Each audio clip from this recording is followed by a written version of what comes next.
시편 54편 1절부터 7절까지 묵상하겠습니다. 하나님이여, 주의 이름으로 나를 구원하시고 주의 힘으로 나를 변호하소서. 하나님이여, 내 기도를 들으시며 내 입의 말에 귀를 기울이소서. 낯선 자들이 일어나 나를 치고 포악한 자들이 나의 생명을 수색하며 하나님을 자기 앞에 두지 아니하였음이니이다. 하나님은 나를 돕는 이시며 주께서는 내 생명을 붙들어 주시는 이시니이다. 주께서는 내 원수에게 악으로 갚으시리니 주의 성실하심으로 그들을 멸하소서. 내가 낙헌제로 주께 제사하리이다. 여호와여, 주의 이름에 감사하오리니 주의 이름이 선하심이니이다. 참으로 주께서는 모든 환난에서 나를 건지시고 내 원수가 보응받는 것을 내 눈이 똑똑히 보게 하셨나이다. 역시 다윗의 시인데 거기 설명에 뭐라고 되어 있습니까? 10사람이 사울에게 이르러 말하기를 다윗이 우리가 있는 곳에 숨지 아니하였나이까 하던 때에, 도망 다니던 때에 그 10이라고 하는 마을로 피신을 했습니다. 근데 그 동네 사람 중에 한 사람이 사울에게 고자질을 했습니다. 그곳에 잘 숨어 있던 이 다윗이 아주 위급한 상황을 맞이하고 또 피신을 어떻게 해서 하나님 도우심으로 다시 살아났죠. 사울에게 붙잡히지 않고. 그런 가운데서 이제 하나님 앞에 간구하는 그런 시편을 썼습니다. 결국 자기와 아무런 상관이 없는데도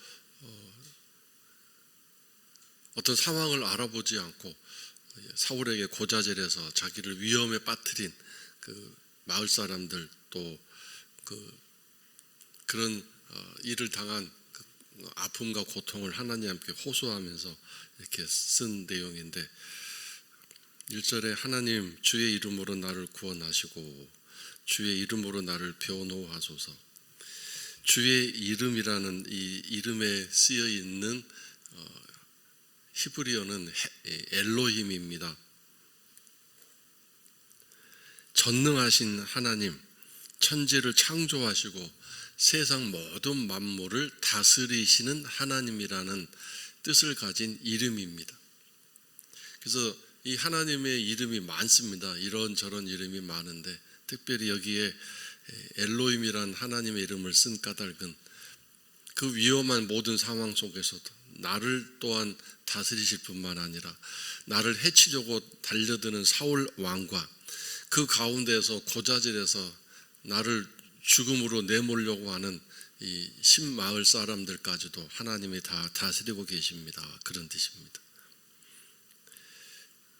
그래서 그 주의 이름, 전능하신 이름으로 나를 구원하시는데 주의 힘으로 나를 변호하소서. 내가 지금 잘못한 게 아무것도 없는데 이런 어려움을 당하고 있습니다. 그러니 자꾸 나를 죄인 취급해서 나를 죽이려고 하는 저 모든 세상 사람들과 일에 대해서 하나님,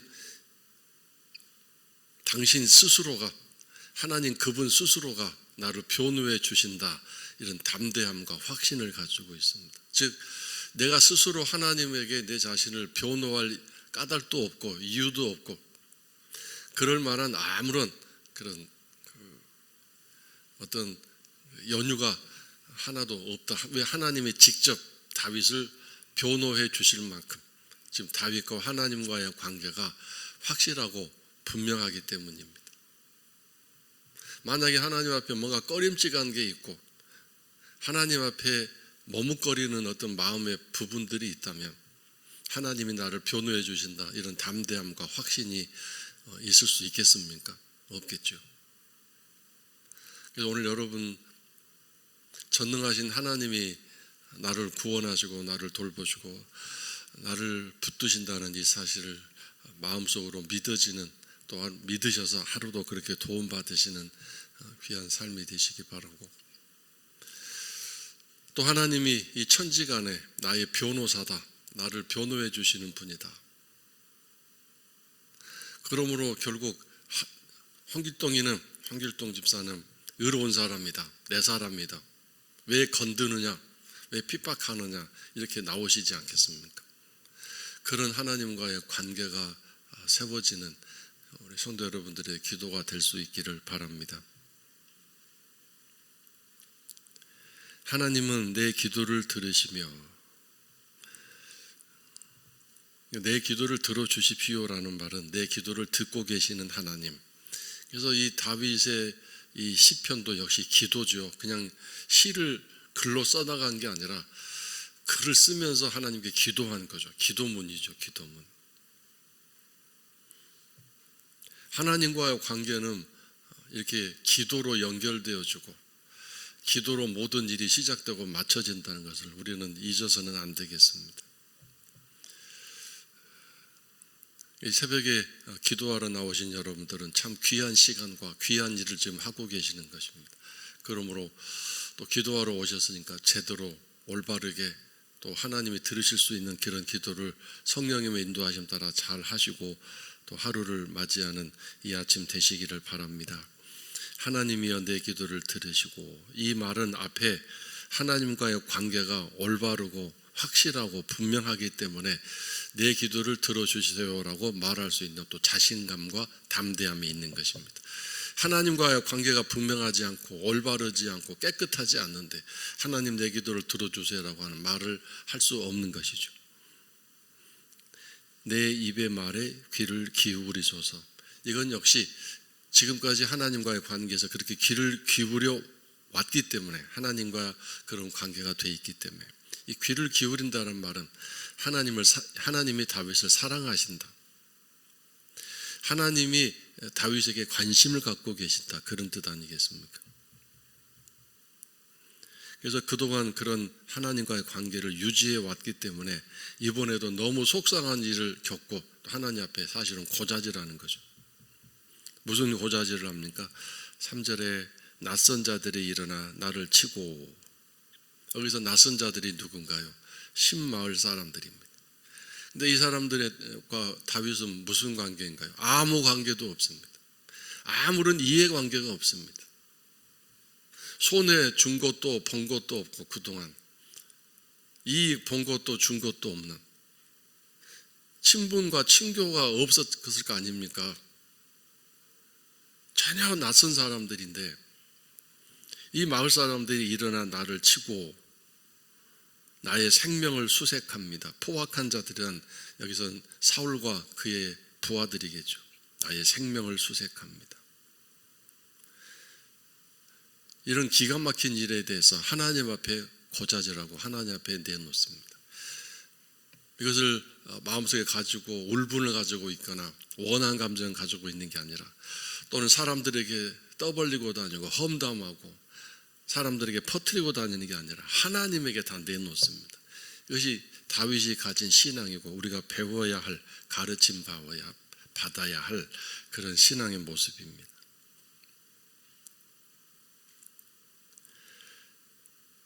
그 다음에 이런 사람들의 특징이 뭡니까? 아예 다윗이 판정합니다. 하나님을 자기 앞에 두지 않고 있음이 분명합니다. 자기 앞에 둔다는 게 뭔가요? 삶에 모시지 않는다. 즉 내 앞에 있다라는 말은 주인으로 또는 왕으로 섬긴다, 그런 뜻이겠죠. 그러니까 사울을 비롯해서 유대 사람들인데, 사실 이 신마을 사람들은 유다 지파예요. 즉 다윗과 같은 혈통이고 다윗과 같은 집안 사람들이죠, 사실은.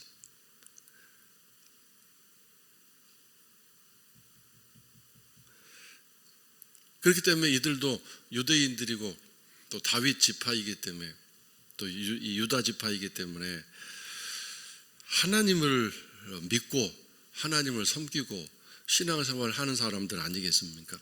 근데 말만 그렇지 실제적으로는 하나님을 자기 앞에 두지 않고 있는 사람들. 그러니 하나님이 보호하시는 나를, 하나님의 사랑하는 나를 이렇게 죽이려고 고자질하고 고발하고 저 죽음의 손에 나를 넘겨주려고 하는 사람들 아닙니까? 그 뜻입니다.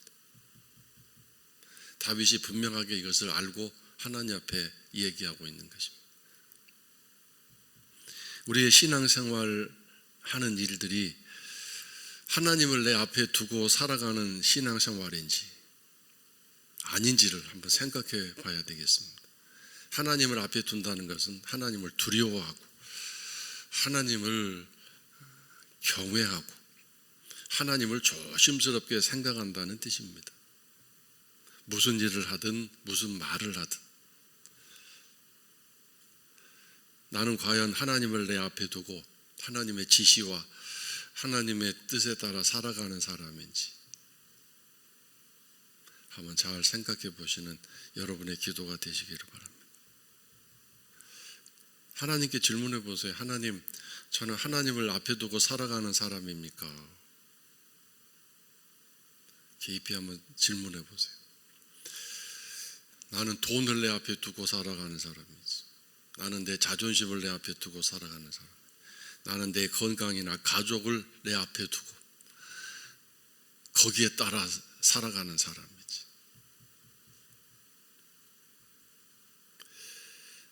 하나님은 나를 돕는 분이시다. 다시 한번 확신을 가지고 고백하죠. 주께서는 내 생명을 붙들어 주시는 분이시다. 이건 경험적으로 그동안 도망치며 살면서 경험했던 고백입니다. 나를 돕는 분이시다. 열심히 잘 도망 다니도록, 절대로 저 사울에게 잡히지 않도록 나를 도와주시는 분이시다. 도망 잘 다니도록 도와주시는 분이다. 여러분, 이거 얼핏 하면 이거 완전히 웃기는 얘기죠. 하나님이 다윗을 돕는다고 그러면 어떻게 해야 돼요? 사울을 빨리 없애시고 다윗을 일상적인 삶으로 돌아가도록 하시는 게 돕는 거 아니에요? 근데 여러분, 지금 도망 다니면서 나를 돕는다고 말할 때 듣는 사람은 다 정신 나갔다고 그러겠죠. 근데 이것은 절대적인 신앙으로 하나님이 나에게 지금 어떠한 분인가를 알고 있기 때문에 그것을 고백할 수 있습니다. 여러분 같으면 관절염으로 위장병으로 막 고통 중에 있는데 하나님 나를 도와주시니 감사합니다. 뭘 도와줬는데 물어보면 지난밤에도 그 위장병으로 앞 속쓰린데도 그냥 잠을 잘 자게 도와주셨습니다. 누가 들으면 정신 나갔다고 그럴 수 있겠죠. 그걸 잘 참고 견딜 수 있도록 도와주셨습니다. 하나님이 돕는 게 어떤 것인가? 하나님이 나를 도와주시는 게 어떤 것이 도와주시는 것인가? 한번 잘 생각해 보시기 바랍니다. 거기에서 신앙의 제도로 나오고 하나님을 찬양하는 노래가 제대로 나올 수 있을 것입니다. 이 4절은 그냥 흘려보낼 이야기가 아닙니다. 엄청난 신앙적인 고백입니다. 나를 잘 도망 다니시도록 돕는 하나님. 그 하나님 손에 내 생명이 붙들려 있습니다. 절대로 사울 왕에게 있지 않습니다.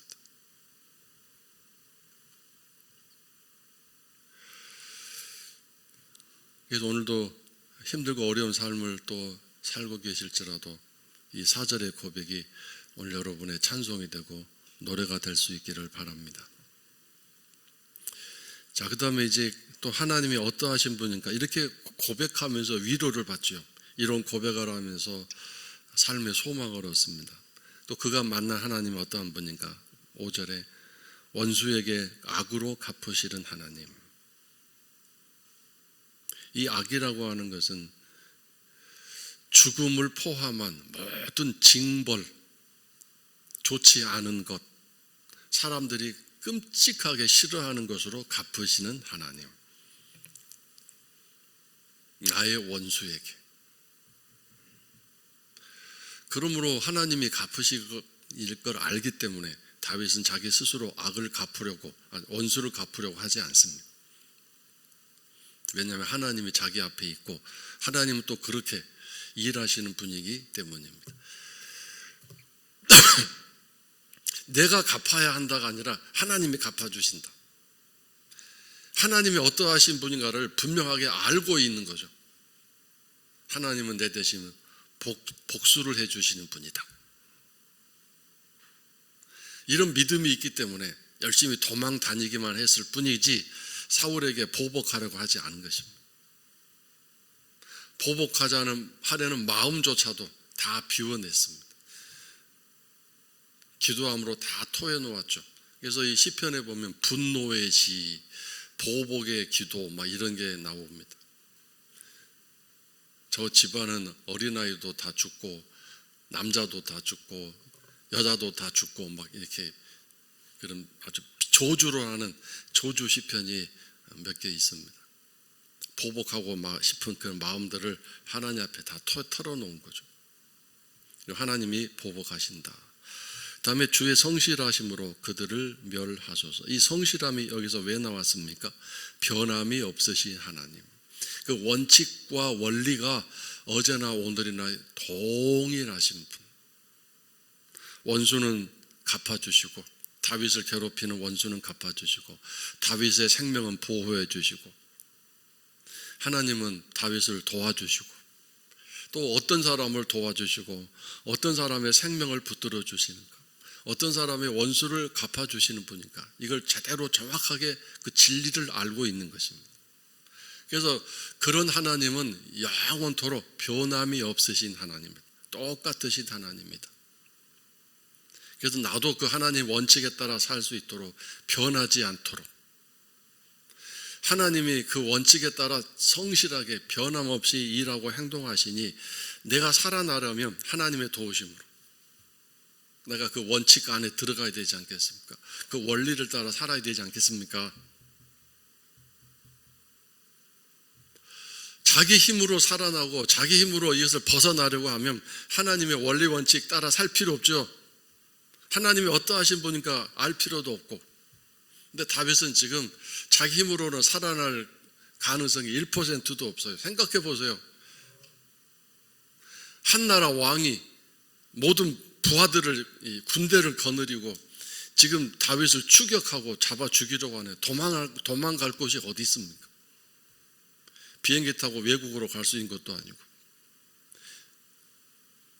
그 다음에 외국으로 그냥 경계선 붙어있는 외국으로 갈 수도 없는 상황이고, 지금처럼 이렇게 자유롭게 여행할 수 있는 시대가 아니라 낯선 이방인들은 곧바로 스파이로 체포돼서 이렇게 끌려갈 수도 있는 상황이고, 그런 전쟁이 계속해 있던 상황 속에서 이웃나라로 빈몸으로 갈 수 있는 건 불가능한 일입니다. 그래서 기껏 도망갔던, 너무도 힘들어서 도망간 적이 있는데 블레셋으로 도망갔죠. 적국의 나라로. 그래서 거기서 죽을 고비가 생기니까 정신병자 노릇을 해가지고 간신히 빠져나온 일이 있습니다. 주의 성실하심으로 그들을 멸하소서. 하나님은 변함이 없으시다. 그 하나님 앞에 내가 낙헌제로 예배를 드리고 예물을 드리겠습니다. 이 낙헌제라는 것은 하나님 앞에 자원하여 드리는 예배를 말합니다. 많은 예배 중에 자원하여 자발적으로 드리는 감사 예배, 감사를 미리 앞당겨서 감사해 버리잖아요. 감사를 가불 해서. 그러니까 빌립보서 4장 6절 유명한 말씀에 염려할 일이 있을 때 감사를 미리 앞당겨서 감사로 기도해라, 간구해라. 그러면 하나님이 즉각적으로 응답하셔서 먼저 너의 마음을 평강으로 딱 지켜주신다, 이렇게 말씀하지 않았습니까? 그래서 이미 하나님이 나의 앞날을 평탄하게 하시고 내 생명을 완벽하게 이제 보호해 주시는 그 은혜를 늘 하나님 앞에 미리 앞당겨서 자원여에서 감사함으로 자발적으로 이렇게 드리는 예배를 주 앞에 드립니다. 주의 이름에 감사합니다. 주의 이름. 주의 이름은 결코 헛된 것이 아니었습니다. 그렇습니다. 하나님은 엘로힘의 하나님이시고 전능하신 하나님이십니다. 여기 마을 사람들이 나를 고발해서 나는 그들의 환대에 속아서 못 모르고 잠자고 있다가 죽을 뻔했는데 하나님은 속지 말라고 빨리 일어나 도망가라고 저를 깨우셔서 저를 도와주셨습니다. 그 하나님께 감사합니다. 주님은 정말 전능하신 하나님이십니다. 이것도 얼핏 생각하면 웃기는 얘기죠. 그 천지 만물을 다스리시는 하나님이 너를 죽이려고 하는 사울을 없애지 아니하고 오게 만들고, 그것도 간신히 그냥 정신 빠져라고 혼비백산에 도망가게 만든 그것이 기껏 하나님이 도와주신 일이냐? 나는 그런 하나님이라면 안 믿겠다. 그게 뭐냐? 이런 식으로 이렇게 반문할 수도 있겠죠. 근데 다윗은 이런 모든 삶의 상황들이 내가 살아야 할 삶이고 그 가운데서도 어쨌든 나는 죽지 않도록 하나님이 나를 지켜주고 보호해 주시니 하나님은 전능하신 하나님이십니다. 하나님은 놀라우신 세상 만물을 통치하고 다스리시는 하나님이십니다라고 고백할 수 있는 것입니다.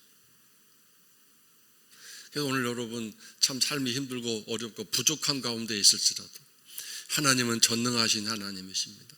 온 천지 만물을 다스리시는 분입니다. 이렇게 고백할 수 있겠습니까? 여전히 관절염은 있고 여전히 위장병은 있고 여전히 물질로 어려움 당할지라도 그렇게 하나님을 그런 가운데서도 인정하고 고백하고 감사로 예배를 드릴 수 있다면 분명히 하나님이 기억하시며 눈동자와 같이 그 삶 가운데 지켜주시고 보호해 주실 수 있을 것입니다. 그 다음에 주의 이름이 선하십니다. 여러분 앞에서 나온 악으로 갚으신다와 잘 비교해 보세요. 원수에게는 성실하신 하나님이 여전히 악으로 갚으시고 원수에게는 그 다음에 다윗 자신에게는 하나님이 여전히 성실하셔서 손으로 갚으시고 이런 뜻이에요. 성실하신 하나님, 원수 악한 사람에게는 악을 반드시 갚아주시는 하나님, 선한 사람에게는 반드시 선으로 갚아주시는 선을 행하는 사람, 변함이 없는 절대로 이 원칙은 바꿔지지 않습니다. 그래서 오늘 내가 살면서 선하게 살면, 선이란 뭔가요? 하나님 보시기에 좋은 그 삶을 살면 하나님 반드시 내가 보기에 좋은 것으로 하나님이 내게 주신다.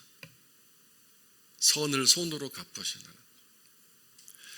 내가 악하게 살면 내가 무슨 악하게 삽니까? 나 교회도 다니고 교회 집사고 막 새벽기도도 나가는데요.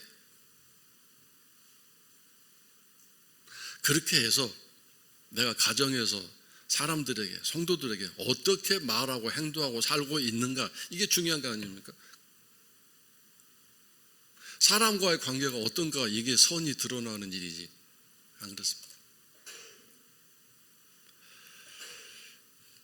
선하게 사람과의 관계에서 살면 하나님이 선으로 갚아주신다 그런 뜻입니다. 참으로 감탄사가 나오죠. 그렇습니다. 정말 하나님은 참으로 모든 환난에서 나를 건지셨습니다. 내 원수가 보호받는 것을 내 눈이 똑똑히 보게 하셨습니다. 이 보게 하셨다라는 말은 이 과거 완료형인데요. 현재 완료형인데 과거부터 지금까지 계속 지금 그렇게 진행되어 오고 있다 그 뜻입니다.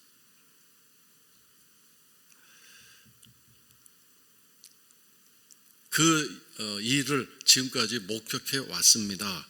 그러므로 이 신마을 사람들이 나를 고발한 것, 그래서 내가 거기 속아 넘어가서 까딱하면 내가 거기서 죽을 뻔한 것, 사울에게 고발했으니까 사울왕이 오기까지 다윗이 눈치채지 못하고 거기 머물러 있도록 환대를 하고 아주 간이라도 빼줄 것처럼 얼마나 힘드십니까? 라고 잘 대접하고 있었을 거 아닙니까? 그래서 사울 왕에게 그렇게 고자질해서 뭔가를 얻으려고 대가를 바라고 그렇게 했겠죠. 근데 하나님은 너 빨리 도망가라, 사울이 오고 있다, 이렇게 뭔가를 알려주시지 않았을까요? 그래서 이제 이렇게 원수들에게 악으로 갚으신 하나님, 원수들이 보응받는 것을 나는 지금까지 보아왔습니다. 그러므로 나는 또 이 일도 앞으로 하나님이 이렇게 갚아주실 것을 믿습니다. 그런 얘기. 여러분은 어떻습니까? 나를 모든 환난에서 건지시는 하나님, 선하게 살았기 때문에 손으로 갚으시는 하나님, 나를 괴롭히고 나를 힘들게 하는 모든 것들에 대해서는 하나님이 거기에 합당한 보응을 허락하시고 갚아주시는 하나님, 이 하나님을 만나고 경험하고 계신 줄 믿습니다. 우리 성도 여러분의 남은 생에도 늘 선을, 하나님 보시기에 선한 삶을 살아갈 수 있도록, 그러기 위해서 우리의 마음 바탕, 내 심조가 하나님 보시기에 아름다운 마음이 될 수 있도록 늘 기도하면서 내 마음을 새롭게 창조해 주세요라고 다윗이 기도했던 것처럼 우리 성도들의 마음이 울분도 섭섭함도 인생의 그 억울함도 다 주께서 다 씻어주시고, 욕심과 또 내 혈기도 다 씻어주시고, 아름다운 마음, 주님이 계시는 그런 아름다운 마음으로 이 힘들고 어려운 세상이지만 잘 참고 견디시며 주와 함께 동행하는 오늘 하루도 되시기를 주의 이름으로 축원합니다.